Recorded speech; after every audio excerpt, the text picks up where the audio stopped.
Bonjour tout le monde. On continue avec une deuxième vidéo sur les suites. Je vous ai présenté les caractéristiques générales des suites, la croissance, la décroissance. On a parlé de la factorielle durant la dernière vidéo. Maintenant, je vais vous montrer comment calculer la limite d'une suite. Donc, on est donc à la page 97 dans vos notes de cours. On est au milieu de la page ici, on a une définition. On dit que la suite converge si la limite existe, c'est-à-dire qu'elle donne un nombre réel, puis la suite diverge si la limite donne plus ou moins l'infini ou n'existe pas. Alors, ce type de définition-là, on l'a déjà utilisé lorsqu'on a parlé des intégrales impropres. Lorsqu'on disait qu'une intégrale impropre converge, c'était que la valeur de l'intégrale était un nombre réel, puis si elle divergeait. Donc, on avait plus ou moins l'infini ou n'existe pas. Maintenant, qu'est-ce que c'est que la limite d'une suite? Bien, on imagine une suite comme étant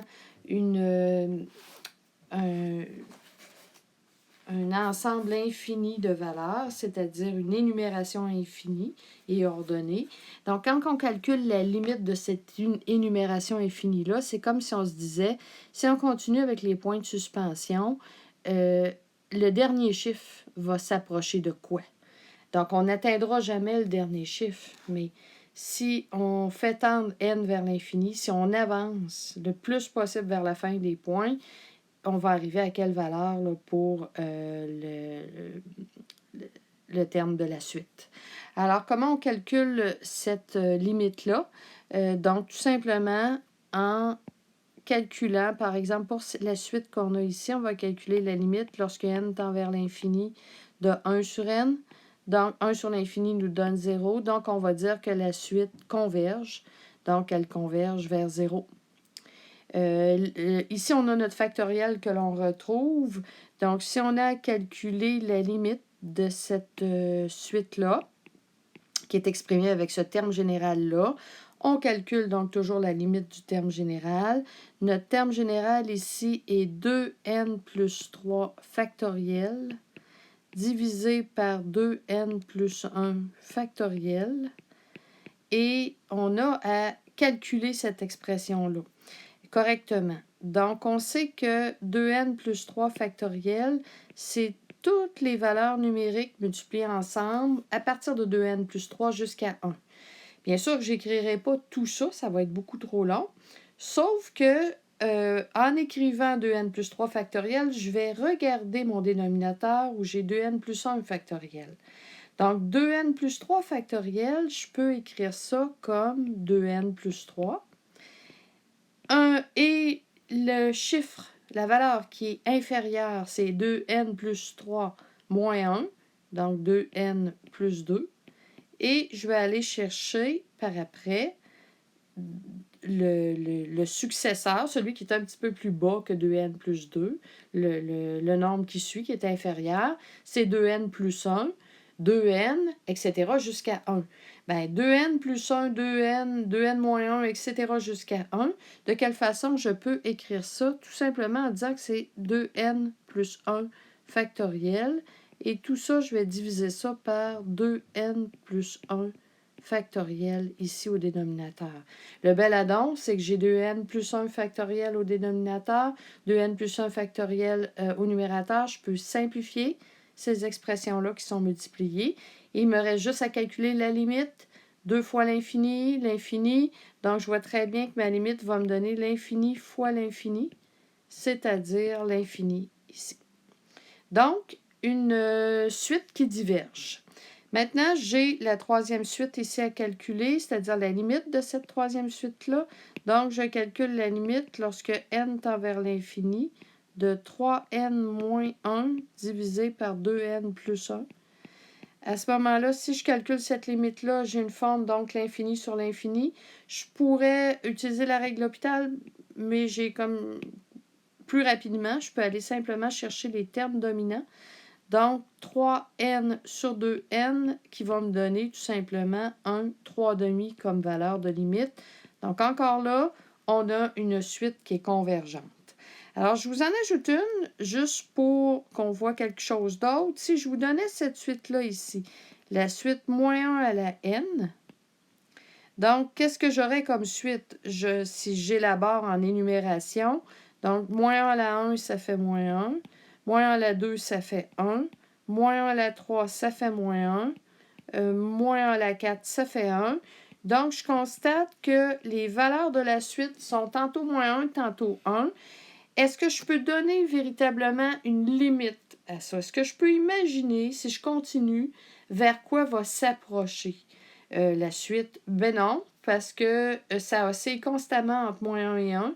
Je ne sais jamais où je vais m'arrêter, l'infini n'étant pas quelque chose d'arrêté. C'est un processus. Donc, je peux difficilement trouver une valeur, une limite à ça. Donc, je vais dire tout simplement que la limite, lorsque n tend vers l'infini du terme général qui est moins 1 à la n, n'existe pas. Donc, j'ai une suite qui diverge ici, tout simplement. Donc, ma suite diverge. Donc, on est capable facilement d'aller calculer les limites de nos suites. Maintenant, il y a des cas un petit peu plus particuliers où la limite est peut-être un petit peu plus difficile à calculer. Donc, on va voir comment à la page suivante. Donc, je me déplace avec vous à la page 98 de vos notes de cours. Donc, à la page 98, si on suit, on a différents détails là, dans le haut de la page où on nous indique qu'est-ce qui arrive si une suite est bornée, alors elle converge. C'est les valeurs qui sont ici, nous ne les regarderons pas. Ce sont des valeurs importantes, c'est-à-dire qu'on pourrait utiliser, mais on ne les utilisera pas. Donc, une affaire d'enlever. La même chose pour le théorème du sandwich ici que je ne verrai pas avec vous. Donc, ça fait partie de la matière qui est définitivement enlevée. Si on regarde par contre le théorème 12, c'est le théorème qu'on va garder.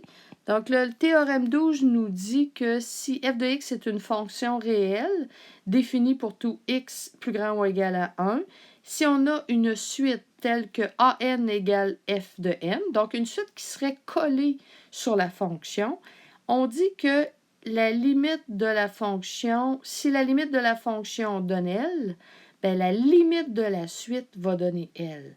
Donc, autrement dit, on va aller chercher la limite de la fonction pour déduire la limite de la suite.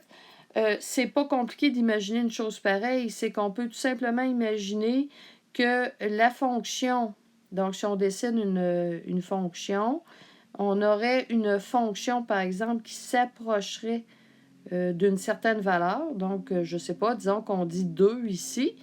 Donc, si on a notre fonction ici qui s'approche d'une certaine valeur, si on a une suite, bien, la suite, ça ne sera pas toutes les valeurs qu'on a ici, mais par exemple, la valeur qu'on aurait en 1, la valeur qu'on aurait en 2, la valeur qu'on aurait en 3, etc. Donc, on a des points séparés lorsqu'on parle de la suite, mais on peut facilement imaginer que si n tend vers l'infini, le rapprochement de la fonction vers 2 va impliquer le rapprochement des valeurs de la suite vers 2. Donc, c'est un peu ce que le théorème nous dit ici. Donc, il fait référence donc à une fonction. Maintenant, je fais 2 exemples avec vous. Donc, définitivement que je ne ferai pas l'exemple A qui est ici. Je vais vous donner un autre exemple à la place. J'ai à calculer la limite lorsque n tend vers l'infini de ln de 3n plus 1 divisé par 2n plus 1. Donc, si j'ai calculé ça, je l'ai souvent fait avec des fonctions, là, 3x plus 1 sur 2x plus 1.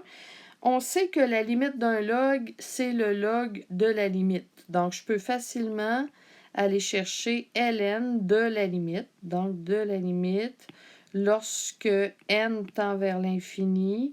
Donc, de 3n plus 1 sur 2n plus 1. Et ça, ben, avec tout simplement les termes dominants, je me ramasse avec 3/2. Donc, j'ai un résultat qui me donne ln de 3/2 comme limite. Bon, pourquoi j'ai le droit de le faire comme ça, comme si c'était une fonction? Vous comprenez que je traite ma suite comme si elle était une fonction. Je n'ai pas x, pourtant j'ai vraiment n, donc j'ai vraiment des valeurs séparées d'éléments de suite. Bon, pourquoi je peux le faire? Bien, tout simplement parce que la suite qui est là est calquée sur une fonction. Alors, je vous le fais dessous ici. Si on avait à calculer la limite lorsque x tend vers l'infini de ln de 3x plus 1 sur 2x plus 1, on n'hésiterait pas, on a une fonction, on sait que cette fonction-là est continue. Donc, la limite du log, la limite de la fonction logarithmique, c'est le log de la limite, tout simplement. Donc, lorsque x tend vers l'infini, donc de 3x plus 1 sur 2x plus 1. Et ça, on sait que cette limite-là, on peut aller la chercher avec la règle de L'Hopital, parce que là, on a une fonction. On peut utiliser la règle de L'Hopital sur la fonction. Donc, on dériverait le numérateur, le dénominateur. Donc, avec la règle de L'Hopital, on arriverait ici à ln de tout simplement 3/2.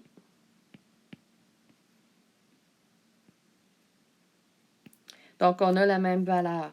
Donc, ce que je veux vous dire par rapport à ça, lorsque vous aurez un exercice à faire, une limite comme ça d'une suite où vous avez une fonction ln, par exemple, vous pouvez directement faire votre démarche comme je l'ai fait ici.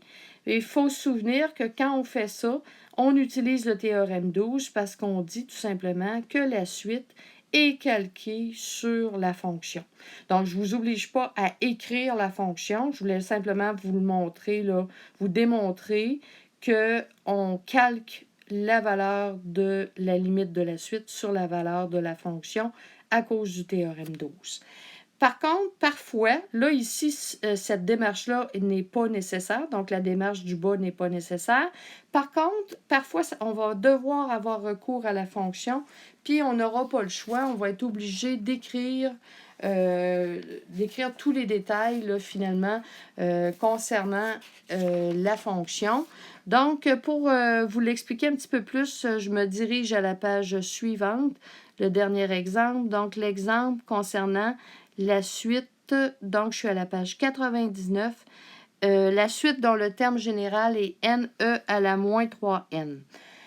Bon, pour N plus grand ou égal à 2, si vous regardez cette suite, puis vous la décrivez, avec N égale à 2, finalement, j'aurai 2E à la moins 6.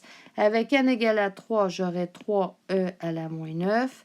Avec N égale à 4, 4E à la moins 12. Donc, j'ai bel et bien cette suite-là.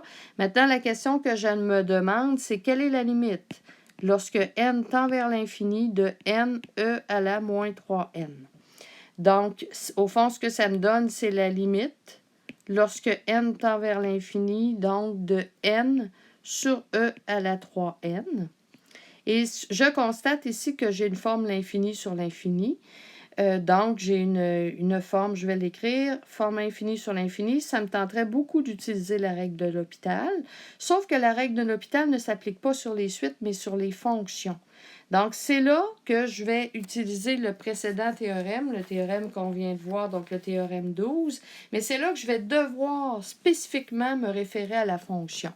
Alors, je vais l'écrire comme ça. On ne peut donc appliquer la règle de L'Hopital à des suites. Donc, on ne peut appliquer je vais l'écrire comme ça, donc la règle de L'Hopital à des suites, mais à des fonctions. Et là, je vais appliquer ma règle de L'Hopital sur la fonction correspondante. Donc, au fond, ce que j'ai à calculer, c'est la limite lorsque x tend vers l'infini de xe à la moins 3x. Là, j'ai bel et bien une fonction. Vous remarquez que j'ai du x et non du n. Donc, si je regarde ici, j'ai au départ encore une forme l'infini fois 0. Je vais me ramener à une forme acceptable pour la règle de L'Hopital. Donc, je vais calculer la limite lorsque x tend vers l'infini, donc de x sur e à la 3x. Ça va bien parce que j'ai bel et bien une forme l'infini sur l'infini. Donc, ça va très bien comme ça. Maintenant, je peux utiliser la règle de l'hôpital sans aucune difficulté ici. Parce que j'ai une forme l'infini sur l'infini et j'ai une fonction. Donc, je vais dériver, je vais faire la limite de la dérivée du numérateur qui est 1 et je vais dériver aussi le dénominateur qui est 3e à la 3x. Alors, la limite que j'ai à calculer, c'est cette limite-là. Donc, 1 sur e à l'infini donne l'infini, 1 sur l'infini. Donc, j'ai clairement une limite qui me donne 0. Donc, je sais que la limite de la fonction en utilisant la règle de l'hôpital sur la fonction, parce que je peux juste utiliser la règle de l'hôpital sur des fonctions, me donne 0. Comme je vais calquer la limite de la suite sur la limite de la fonction, je vais tout de suite déduire. Donc, alors, par le dernier théorème qu'on vient de voir, donc par théorème 12, je peux tout simplement dire que la limite de la suite, donc lorsque n tend vers l'infini de n, e à la moins 3n égale 0. Alors, je vous oblige à avoir recours à la fonction seulement lorsque vous avez à utiliser la règle de l'hôpital, comme on ne peut pas utiliser la règle de l'hôpital sur une suite. Donc, dans les autres cas, vous pouvez directement calculer votre limite. Donc, on vient de terminer donc notre deuxième vidéo sur les suites.